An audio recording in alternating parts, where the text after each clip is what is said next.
Hello friends, आप सब कैसे हैं। आज हम कम्युनिटी हेल्थ नर्सिंग का 2022 का कंप्लीट पेपर सॉल्यूशन सॉल्व करने वाले हैं। तो आप इस वीडियो में लास्ट तक बने रहें और सारे क्वेश्चनों का आंसर आप देख लें, जिससे आपको आपके एग्ज़ाम में किसी प्रकार की परेशानी ना हो।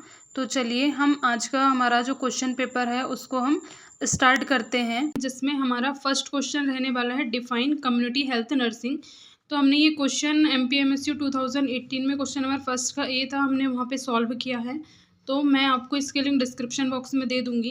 हमारा नेक्स्ट क्वेश्चन रहने वाला है explain community health concept and dimension of health. ये क्वेश्चन भी हमने MPMSU 2018 में सॉल्व कर लिया है, तो मैं आपको इसके लिंक डिस्क्रिप्शन बॉक्स में दे दूंगी। अब हमारा नेक्स्ट क्वेश्चन आज का रहने वाला है फर्स्ट का सी, जिसमें आ जाएगा discuss about promotion of health. हम सबसे पहले देख लेते हैं हेल्थ होती क्या है। Health is the state of complete physical, mental and social well being and not merely the absence of disease और इन्फर्मिटी। हमारी जो हेल्थ है वो क्या है, कम्प्लीटली फिजिकली, मेंटली, सोशली क्या होना चाहिए, वेल बीइंग होना चाहिए। मतलब किसी प्रकार की कोई डिसीज इसमें नहीं होनी चाहिए। हमारी जो डेफिनेशन है वो किसने दिया था, WHO ने। फिर हम हेल्थ प्रमोशन देख लेते हैं। Health promotion is the process of enabling people to increase control over and improve their health. जो हेल्थ प्रमोशन है उसमें क्या होता है, जो हेल्थ कंडीशन होती है उसमें क्या होना, इम्प्रूवमेंट आना, ये क्या होता है, हेल्थ प्रमोशन कहलाता है। अब हम इसके अप्रोचेस देख लेते हैं कि क्या क्या अप्रोचेस होते हैं हेल्थ प्रमोशन के। इसमें आ जाएगा first healthy population, healthy life style और हेल्दी इन्वायरमेंट। इसके क्या अप्रोचेस हैं, इसमें अगर पॉपुलेशन हमारी हेल्दी है, लाइफ स्टाइल हेल्दी और एनवायरनमेंट हेल्दी है, इन तीनों चीज़ों से हमारी जो हेल्थ है उसमें क्या होगा, प्रमोशन होगा। फिर नेक्स्ट आ जाएगा कंपोनेंट ऑफ हेल्थ प्रमोशन। क्या क्या कंपोनेंट्स होते हैं। फर्स्ट होता है एजुकेशन एंड अवेयरनेस। अगर हम पीपल को एजुकेट करेंगे, उनको अवेयरनेस पहुंचाएंगे कि हेल्थ प्रमोशन कैसे करना है, तो हमारी इससे क्या होगी, हेल्थ प्रमोट होगी। फिर नेक्स्ट आ जाएगा policy making, community engagement, environment changes. अगर हम एनवायरनमेंट को स्वच्छ बनाने के लिए, साफ़ सुथरा बनाने के लिए, कम्युनिटी जिसको पीपल है उनको हम क्या करेंगे, एजुकेट करेंगे, जिससे हमारा जो आसपास का एनवायरनमेंट है वो क्या होगा, क्लीन बना रहेगा। डिसीज़ का कॉजेशन यहाँ पे कम हो जाएगा। फिर नेक्स्ट आ जाएगा preventing health services. Preventing health services government के द्वारा चलाई जाती है। ये सब हेल्थ सर्विसेज का उनको नॉलेज होना चाहिए, उनको एजुकेशन इनमें देना चाहिए कम्युनिटी के पीपल में। फिर आ जाएगा हेल्थ कम्युनिकेशन। फिर आ जाएगा empowerment and self care. Next आ जाएगा assist to health services. Next आ जाएगा हेल्दी लाइफ स्टाइल प्रमोशन। हमें लाइफ स्टाइल के हेल्थी लाइफ स्टाइल कैसे बनाना है, इसके लिए भी उनको क्या करना है, एजुकेट करना। फिर नेक्स्ट आ जाएगा अर्ली चाइल्डहुड इंटरवेंशन। फिर आ जाएगा workplace wellness programme, school health programme चलाना चाहिए। Cultural sensitivity, injury and violence prevention, mental health promotion. ये सब क्या है कि कंपोनेंट्स हैं जिसका हमें हेल्थ प्रमोशन में बहुत ज़्यादा ज़रूरत होती है। अगर हम इन सब कंपोनेंट्स को अप्लाई करेंगे हेल्थ प्रमोशन के लिए तो हमारी हेल्थ प्रमोट होगी। अब हमारा नेक्स्ट क्वेश्चन रहने वाला है सेकंड का ए, डिफाइन द डेमोग्राफी। हम इसकी डेफिनेशन देख लेते हैं। Demography can be define as the scientific study of human population primary with respect to their size, their structure and their development. तो जो डेमोग्राफी होती है वो क्या होती है, स्टडी ऑफ ह्यूमन पॉपुलेशन। मतलब जो ह्यूमन की पॉपुलेशन है कितनी तेज़ी से इंक्रीज हो रही है, उसका साइज़ क्या है, पर कैपिटा कितने पीपल रह रहे हैं, वो सब क्या करना है यहाँ पे देखना ही क्या होता है, इसकी स्टडी करना ही डेमोग्राफी कहलाती है। हमारे जो डेफिनेशन है किसने दिया था, अकॉर्डिंग टू वेंडे वेले मल्टीलिंगुअल डेमोग्राफिक डिक्शनरी के से ये डेफिनेशन ली गई है 1982 में। फिर हम इसकी सेकंड डेफिनेशन देख लेते हैं। Demography is the scientific study of human population focusing on their size, structure, distribution and changes over time due to the birth, death, migration and ageing. It help the understand population trends and their impact on society, economy and resources. जो demography है वो क्या है, scientific study करना, किसकी, human population की scientific study करना होता है। हम क्या क्या चीज़ उसमें फोकस करते हैं, क्या क्या चीज़ की स्टडी करते हैं उसमें, साइज़ की, स्ट्रक्चर की और डिस्ट्रीब्यूशन की। और वहाँ पे हम क्या करते हैं, और माइग्रेशन, कितने लोग का माइग्रेशन हुआ, डेथ, बर्थ, कितने लोगों का बर्थ हो रहा है, कितने लोगों की डेथ हुई है, कितने लोगों की एजिंग हो गई है, ये सब हम डेमोग्राफी में स्टडी करते हैं। अब हमारा नेक्स्ट क्वेश्चन रहने वाला है क्वेश्चन नंबर सेकंड का B, explain method of collection of demographic data. इसमें हमसे पूछा गया कि कौन कौन सी ऐसी मेथड्स है जिसका हम डेमोग्राफिक डाटा को कलेक्ट करने के लिए यूज़ करते हैं। तो हम देख लेते हैं methods of data collection. First होती है प्राइमरी डाटा कलेक्शन होती है, सेकेंडरी डाटा कलेक्शन। देख लेते हैं प्राइमरी डाटा कलेक्शन में क्या क्या आता है। इसमें आता है इंटरव्यू, ऑब्जर्वेशन, क्वेश्चनरीज, डायरीज और क्रिटिकल इंसिडेंट्स। ये सब आ जाता है प्राइमरी डाटा कलेक्शन। जब भी हम सर्वे करते हैं, डाटा कलेक्शन करते हैं पीपल से, तो हमें पहले इंटरव्यू, मतलब हमें सबसे पहले उनका इंट्रोडक्टरी फेजेस रहता है। फिर हमें ऑब्जर्वेशन, ऑब्जर्व करना होता है चीज़ों को। क्वेश्चनरीज मतलब हमें क्वेश्चन प्रोवाइड करना है, फिर वो उन क्वेश्चनों का हमें आंसर देंगे। डायरीज और क्रिटिकल इंसिडेंट्स। फिर सेकंड आ जाता है सेकेंडरी डाटा कलेक्शन। इसमें क्या क्या आता है, सेंसस आ जाता है, नेशनल सर्वे आ जाते हैं, रजिस्ट्रेशन ऑफ वाइटल इवेंट्स आ जाते हैं, डेमोग्राफिक स्टडीज़ आती है और records and hospital, municipal boards and corporation. ये इन सब जगह से हमें डाटा कलेक्ट करना क्या कहलाता है, सेकेंडरी डाटा कलेक्शन कहलाता है। ये हमारी क्या हो गई, यहाँ पे हमारी ये मेथड्स हो गई डेमोग्राफिक डाटा कलेक्शन की। अब हमारा नेक्स्ट क्वेश्चन है डिफाइन एपिडेमियोलॉजी। ये क्वेश्चन हमने 2018 में सॉल्व किया है, तो मैं आपको इसकी लिंक डिस्क्रिप्शन बॉक्स में दे दूंगी। हमारा नेक्स्ट क्वेश्चन है explain the M and method of epidemiology. ये क्वेश्चन भी हमने प्रीवियस ईयर में सॉल्व किया है 2018 में, तो मैं आपको इसकी लिंक भी डिस्क्रिप्शन बॉक्स में दे दूंगी। आज का हमारा नेक्स्ट क्वेश्चन रहने वाला है थर्ड का सी, जिसमें है describe the role of nurse in prevention of communicable disease. इसमें जो कम्युनिकेबल डिसीज है उसके प्रिवेंशन के लिए क्या क्या नर्स रोल प्ले करती है, ये पूछा गया है। तो हम पहले देख लेते हैं हेल्थ एजुकेटर। जो पीपल होते हैं, कम्युनिटी के पीपल होते हैं, उनको क्या करती है नर्स, एजुकेट करती है, हेल्थ एजुकेशन प्रोवाइड करती है कि कम्युनिकेबल डिसीज कैसे स्प्रेड होती है, कैसे इनका हम प्रिवेंशन कर सकते हैं। सेकंड आ जाता है इन्फेक्शन कंट्रोल नर्स। जो इन्फेक्शन कंट्रोल नर्स होती है वो कम्युनिकेबल डिसीज में ये रोल प्ले करती है कि वह इन्फेक्शन को कैसे प्रिवेंट करना है, ये चीज़ें कम्युनिटी के पीपल्स को सिखाती हैं। फिर नेक्स्ट आ जाएगा कम्युनिटी हेल्थ नर्स।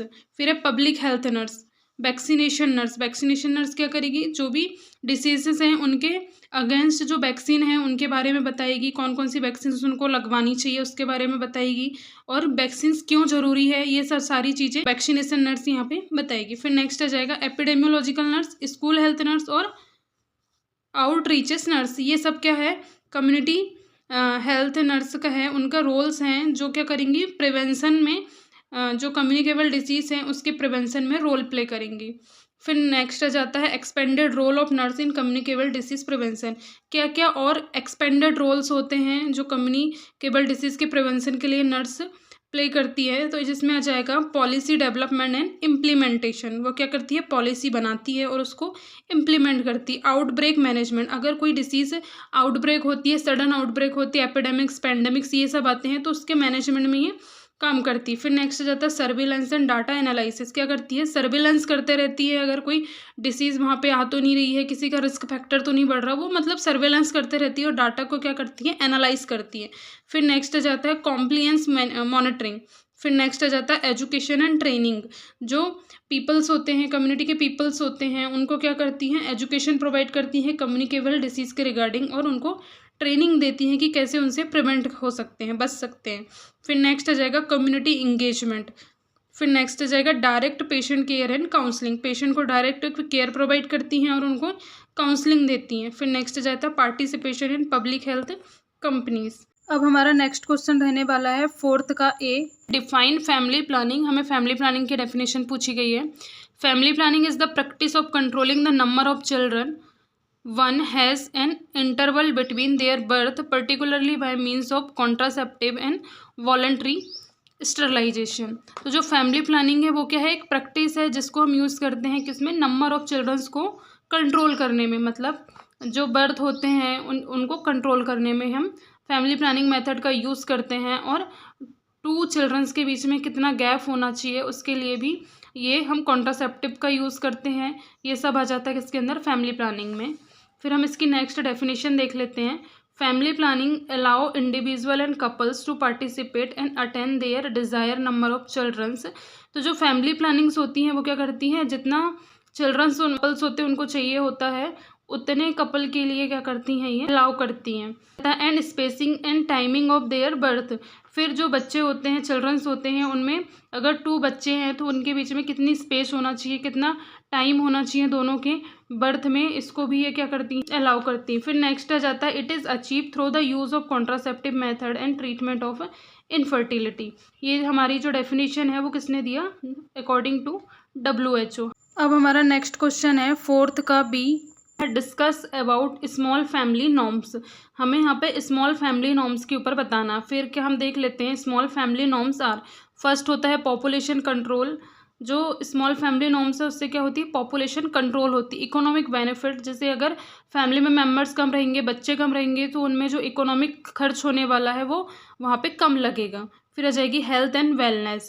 अगर फैमिली में बच्चे कम है, इकोनॉमिक अच्छा है, तो वो अपने हेल्थ के ऊपर ध्यान दे पाएंगे।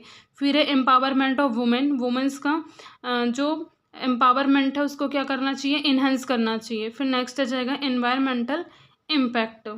नेक्स्ट स्मॉल फैमिली नॉर्म्स में आ जाता है सोशल डेवलपमेंट। अगर स्मॉल फैमिली रहेगी तो सोशली भी क्या होगी, डेवलप होगी। फिर है बेटर पेरेंटिंग एंड अटेंशन। अगर स्मॉल फैमिली रहेंगी, बच्चे कम रहेंगे, तो उनकी पेरेंटिंग भी क्या रहेगी, बेटर रहेगी। मतलब अगर एक बेबी है तो वो ज़्यादा ध्यान दे पाएंगे अपने बच्चे के ऊपर, उनको अटेंशन दे पाएंगे। फिर नेक्स्ट आ जाएगा इम्प्रूव एजुकेशन अपॉर्चुनिटी। अगर बच्चे कम है, एक बच्चा है, दो बच्चा है, तो वो अपनी इकोनॉमिक के अकॉर्डिंग बच्चे को क्या कर पाएंगे, एजुकेशन दे पाएंगे, अपॉर्चुनिटी इसको एजुकेट होने के लिए। फिर नेक्स्ट आ जाएगा reduce children labour and poverty.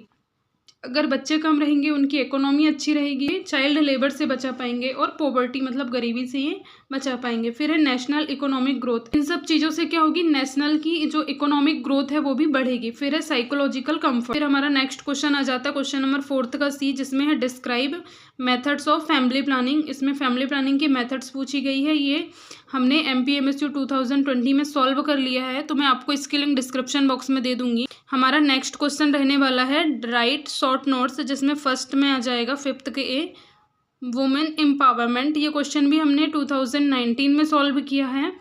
Question number 5 का 4th नंबर का जो क्वेश्चन था उसमें सॉल्व किया है, तो मैं आपको इसके लिंक डिस्क्रिप्शन बॉक्स में दे दूंगी, आप वहाँ से इसको पढ़ लें। फिर हमारा नेक्स्ट क्वेश्चन आ जाता है पॉपुलेशन एक्सप्लोजन। ये क्वेश्चन MPMSU 2019 में भी आया है और 18 में भी आया है, तो हमारा ये बहुत ही इंपॉर्टेंट क्वेश्चन बनता है। तो मैं आपको इसकी लिंक भी डिस्क्रिप्शन बॉक्स में दे दूंगी, आप वहाँ से पढ़ लें इसको। फिर नेक्स्ट आ जाता है qualities of community health nurse. ये क्वेश्चन भी हमने 2018 में सॉल्व किया है। क्वेश्चन नंबर 5 का बी नंबर का क्वेश्चन था, तो अब मैं आपको इसकी लिंक डिस्क्रिप्शन बॉक्स में दे दूंगी, आप वहाँ से इसको पढ़ सकते हैं। अब हमारा नेक्स्ट क्वेश्चन है क्वेश्चन नंबर 5th का डी है डिस्पोजेबल ऑफ वेस्ट। ये क्वेश्चन हमने MPMSU 2020 में सॉल्व किया है, तो मैं आपको इसके लिंक डिस्क्रिप्शन बॉक्स में दे दूंगी। फिर हमारा नेक्स्ट क्वेश्चन है एनवायरमेंटल सैनिटेशन। ये क्वेश्चन भी हमने 2019 में सॉल्व किया है, तो मैं आपको इसके लिंक भी डिस्क्रिप्शन बॉक्स में दे दूंगी। नेक्स्ट क्वेश्चन रहने वाला है फूड प्रिजर्वेशन। क्वेश्चन हमारा क्वेश्चन नंबर 5th का एफ है फूड प्रिजर्वेशन। तो हम देख लेते हैं कि फूड प्रिजर्वेशन होता क्या है। Food preservation is defined as the procedure by which the food is treated and handled to stop and slow down food spoilage, loss of quality, eligibility and nutritional value and thus allowed a more extent food storage। Food preservation हम देखें तो food preservation क्या है, food को ख़राब होने से बचाना ही क्या होता है, फूड प्रिजर्वेशन कहलाता है। इसको लंबे टाइम तक हम स्टोर कर सकते हैं और हम किस तरीके से इसकी हैंडलिंग करते हैं, कैसे इसको ख़राब होने से बचाते हैं, वही सब आ जाता है क्या, फूड प्रिजर्वेशन के अंदर। इसके इंपॉर्टेंस देख लेते हैं कि क्या क्या इंपॉर्टेंस होते हैं फूड प्रिजर्वेशन के। Food preservation give the food more variety. जो फूड प्रिजर्वेशन का हम यूज़ करते हैं तो हम उसमें फूड की बहुत सारी वेराइटीज़ बना सकते हैं और उसको स्टोर कर सकते हैं। फिर नेक्स्ट आ जाएगा food preservation extend self life of food. तो जो फूड प्रिजर्वेशन है अगर हम उसको करेंगे, अप्लाई करेंगे, तो हम फूड की सेल्फ लाइफ को क्या कर सकते हैं, इंक्रीज़ कर सकते हैं, मतलब वो है देरी से ख़राब होंगे। फिर नेक्स्ट आ जाता है food preservation expand the supply of food. फिर नेक्स्ट आ जाएगा food preservation cut down on food waste. फिर नेक्स्ट आ जाएगा food is easy to store and transport. Food का स्टोरेज करना ईजी हो जाता है, वन प्लेस से अनदर प्लेस में ट्रांसफ़र करना आसान हो जाता है, सेल्फ लाइफ बढ़ जाती है और फूड का वेस्टेज कम होता है। फिर नेक्स्ट पॉइंट आ जाएगा food preservation help to reduce dietary deficiency. जो फूड प्रिजर्वेशन है वो डाइटरी डेफिशिएंसी को भी क्या कर देता है, कम कर देता। फिर नेक्स्ट आ जाएगा help to increase income generation for farmers. जो फार्मर्स होते हैं उनकी इनकम को भी क्या करता है, ये इंक्रीज करता। फिर हम देख लेते हैं मेथड ऑफ फूड प्रिजर्वेशन, कौन कौन सी मेथड है जिनका हम यूज़ करते हैं फूड प्रिजर्वेशन के लिए। तो a number of food preservation technique can be used which can either prevent delay and reduce food spoilage there. बहुत सारी ऐसी मेथड्स हैं फूड प्रिजर्वेशन की जिनका यूज़ हम फूड के स्पॉइलेज होने से बचाते हैं, मतलब फूड को हम ख़राब होने से बचाते हैं। ऐसी बहुत सारी मेथड है जिसमें हम फर्स्ट देख लेते हैं ड्राइंग एंड डिहाइड्रेशन। तो जो ड्राइंग से ही हम समझ रहे हैं, ड्राइंग मतलब सुखाना किसी भी चीज़ को। Drawing under sunlight in one of the most ancient technique of food preservation which reduce the water content and prevent bacterial growth. Drawing में क्या होता है, हम सनलाइट के नीचे फूड को रख देते हैं और ये जो उसमें जो वाटर कंटेंट होते हैं उससे क्या होता है, वो भाप बन के ऊपर उड़ जाते हैं और उसमें बैक्टीरियल की ग्रोथ भी यहाँ पे कम होती है। मतलब ये हमारी जो सनलाइट में रखने वाली प्रोसेस है वो क्या है, बहुत लंबी टाइम ड्यूरेशन की है। बहुत इसमें क्या होता है कि बहुत लंबे टाइम से, हम बहुत पुराने टाइम से इस मेथड को यूज़ करते आ रहे हैं। फिर नेक्स्ट आ जाएगा डिहाइड्रेशन। इसमें आ जाएगा it is the process of removing moisture and food material in order to preserve them. तो जो डिहाइड्रेशन होता है उसमें क्या होता है, हम फूड को हीट प्रोवाइड करते हैं, उसमें जो मॉइस्चर रहता है उसको क्या कर देते हैं, ड्राई कर देते हैं, सुखा देते हैं। फिर आ जाएगा the temperature of dehydration start at 43 degree Celsius gradually rise in 60 to 66 degree Celsius for vegetable and 66 to 71 degree meat and fruits. तो जो डिहाइड्रेशन का टेम्परेचर रहने वाला है वो कितना रहता है, स्टार्ट कहाँ से होता है 43 डिग्री से और धीरे धीरे बढ़ के कहाँ तक जाता है 60 to 66 डिग्री तक वेजिटेबल के लिए, और मीट और फ्रूट्स के लिए 66 to 71 डिग्री तक जाता। फिर हम इसकी नेक्स्ट प्रोसेस देख लेते हैं जिसमें आ जाती है refrigeration. Refrigeration preserve food by slowing down the growth of micro organism and action of energy that cause food spoil. जो रेफ्रिजरेशन होता है उसमें क्या होता है, फूड को स्टोर किया जाता है। इसमें जो ग्रोथ होती है माइक्रो ऑर्गेनिज्म की, उसकी ग्रोथ को क्या कर देते हैं, स्लो डाउन कर देते हैं, जिससे हम फूड के स्पॉइलेज होने से बचा सकते हैं। अब हमारा नेक्स्ट पॉइंट रहने वाला है फ्रीजिंग। इसमें आ जाएगा it is also one of the most frequent use process for preserving a wide range of food including the prepare food in home. ये भी क्या है, मोस्ट फ्रीक्वेंट मेथड है जिसका यूज़ हम फूड के प्रिजर्वेशन के लिए यूज़ करते हैं। फिर नेक्स्ट आ जाता है salting. High salt concentration prevent growth of microorganism because of the hypertonic nature of salt, thus reduce the moisture and content. तो जो सॉल्टिंग होती है उसमें क्या होता है, हम हाई सॉल्ट मिला देते हैं, मतलब ज़्यादा मात्रा में सॉल्ट मिला देते हैं, जिससे भी क्या होती है, जो माइक्रो ऑर्गेनिज्म की ग्रोथ है फूड में, जो माइक्रो ऑर्गेनिज्म की ग्रोथ होने वाली है उससे हम प्रिवेंट कर सकते हैं। इस मेथड से हम क्या क्या बनाते हैं, पिकलिंग मतलब अचार वगैरह बनाते हैं, fermenting and curing techniques for fish, meat and vegetable, इनके लिए यूज़ की जाती है। फिर नेक्स्ट मेथड है crystallisation and sugaring. Sugar is use to the maintain fruits either in fruit syrup such as apple, peaches, apricot or in the crystallized from where the preserved material is cooked in sugar to point on crystallization and the resulting product is then store in the dry places. जो crystallisation and sugaring होती है उसमें क्या होती है, अधिक मात्रा में शुगर मिला दिया जाता है। शुगर से हम क्या करते हैं, उन फूड को बनाते हैं। फिर वो क्या करते हैं, जो हमारी जो माइक्रो ऑर्गेनिज्म की ग्रोथ है उसको भी क्या कर देते हैं, कम कर देते हैं, जिससे हम जैम्स, जेली वगैरह बनाते हैं इस मेथड से। फिर हमारी नेक्स्ट मेथड आ जाएगी smoking is use to prolong the shelf life of perishable food. This effort is achieved through the exposure of the food from being plant materials such as wood and smokes। फिर हमारी next method आ जाती है pickling is the food preservation method use to the edible antimicrobial liquid food can be preserve in vinegar and salty water. Pickling can be broader divided into 2 categories. जो pickling होती है उसमें क्या होता है, सॉल्टी वाटर और vinegar का use किया जाता है। इससे भी क्या करते हैं, फूड प्रिजर्वेशन करते हैं। इसमें 2 मेथड्स होती हैं, जिसमें केमिकल पिकलिंग होती है और एक पिकलिंग बाय फर्मेंटेशन से होती है। फिर नेक्स्ट मेथड आ जाती है कैनिंग इंक्लूड कुकिंग फूड।